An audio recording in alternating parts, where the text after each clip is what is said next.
Hey everyone, in this video I'll show you how to connect your GoDaddy domain to System.io quickly and easily. First, log into your System.io account. From the dashboard, click on Settings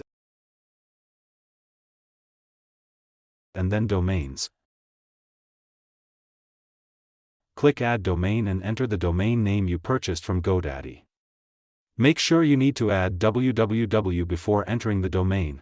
System.io will now display the DNS records you need to add. Keep this page open. Now, open a new tab and log into your GoDaddy account. Go to My Products and click DNS next to the domain you want to connect. Scroll down to the DNS Records section. In System.io, copy the name record. Back in GoDaddy, click Add Record, select Name as the record type.